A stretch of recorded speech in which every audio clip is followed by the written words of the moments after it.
नमस्कार, प्यारा Hindustan news 24x7 में आपका हार्दिक स्वागत है। हरियाणा के झज्जर से बड़ी खबर।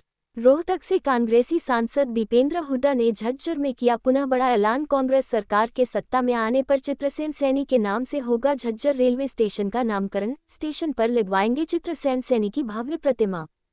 कांग्रेसी सांसद ने कहा, चुनावी घोषणा पत्र में शामिल किया जाएगा झज्जर रेलवे स्टेशन के नामकरण का मुद्दा। दीपेंद्र हुड्डा ने कहा, झज्जर में रेलवे लाइन लाने के लिए चित्रसेन सैनी थे उनकी प्रेरणा स्रोत। ने कहा, भाजपा सरकार के पास है 6 महीने का समय। भाजपा सरकार झज्जर रेलवे लाइन के लिए संघर्ष करने वाले चित्रसेन सैनी के नाम से कर दे, वरना कांग्रेस सरकार आने पर हम करेंगे चित्रसेन सैनी के नाम से झज्जर रेलवे स्टेशन का नामकरण। दीपेंद्र हुड्डा ने कहा कि चित्रसेन सैनी थे उनकी प्रेरणा स्रोत थे। जब हम पढ़ने के लिए स्कूल जाते थे तो हम उस समय एक शख्स का बहुत बड़ा नाम सुनते थे कि चित्रसेन सैनी झज्जर रेलवे लाइन के लिए कर रहे हैं बड़ा संघर्ष। केवल चित्रसेन सैनी ने उठाई थी झज्जर रेलवे लाइन मांग। अब खबर विस्तार से। रोहतक से कांग्रेसी सांसद दीपेंद्र सिंह हुड्डा ने झज्जर में पुनः बड़ा ऐलान करते हुए कहा है कि कांग्रेस सरकार के सत्ता में आने पर झज्जर रेलवे स्टेशन का नामकरण चित्रसेन सैनी के नाम से किया जाएगा। सिर्फ यही नहीं, झज्जर के रेलवे स्टेशन पर श्री चित्रसेन सैनी की एक भव्य प्रतिमा भी स्थापित करवाई जाएगी, ताकि झज्जर जिले के ही नहीं बल्कि यहां से दूसरे शहरों से भी आने वाले लोग श्री चित्रसेन सैनी द्वारा रेलवे लाइन के लिए किए गए संघर्ष को याद करेंगे। इस बात को बाकायदा चुनावी घोषणा पत्र में शामिल किया जाएगा। वे झज्जर में अंबेडकर जयंती के अवसर पर संविधान बचाओ जन आक्रोश रैली को संबोधित कर रहे थे। यही कारण है कि झज्जर रेल परियोजना लाने के लिए उन्होंने भरसक प्रयास किए। उन्होंने कहा कि वे पहले ही कह चुके हैं कि भाजपा सरकार के पास 6 महीने का है।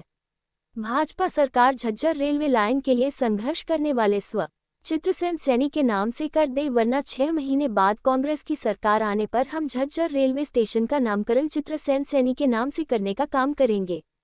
बाद में प्यारा हिंदुस्तान प्रतिनिधि से बात करते हुए दीपेंद्र हुड्डा ने कहा कि चित्रसेन सैनी उनके प्रेरणा स्रोत थे। जब वह पढ़ने के लिए स्कूल जाते थे तो हम उस समय एक शख्स का बहुत बड़ा नाम सुनते थे कि चित्रसेन सैनी झज्जर रेलवे लाइन के लिए बड़ा संघर्ष कर रहे हैं। झज्जर में रेलवे लाइन नहीं थी, उस समय केवल चित्रसेन सैनी ने यह मांग उठाई थी। उन्होंने कहा कि जब हमारी सरकार आई तो उस पर हमने काम शुरू किया। उस संकल्प को लेकर हमने अथक प्रयास किए और हम झज्जर को रेलवे लाइन से जुड़वाने में कामयाब रहे।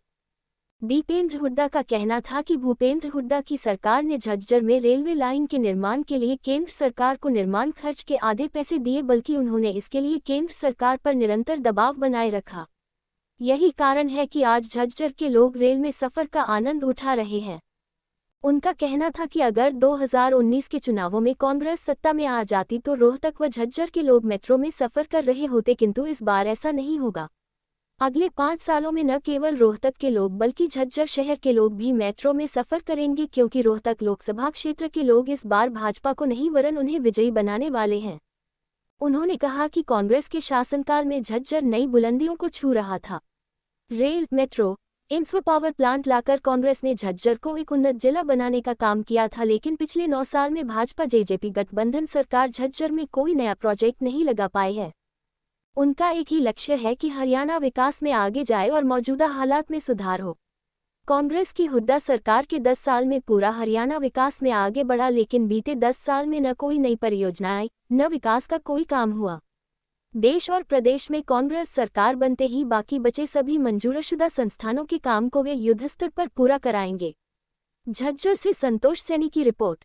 मैनिफेस्टो में रखेंगे और जो हमारा झज्जर रेलवे स्टेशन है उसका जो नामकरण है, क्योंकि जब ये रेलवे यहाँ पे रेल बनाने के लिए जो संघर्ष किया मैंने, वो उसकी प्रेरणा अगर कोई स्रोत थे तो हमारे स्वर्गीय चित्रसेन सैनी जी थे, क्योंकि उन्होंने इसके लिए इतना संघर्ष किया। उसके बाद जब मेरे को मौका मिला तो उनका नाम हम चित्रसेन सैनी जी के नाम से उत्तरा स्टेशन का नाम लेंगे।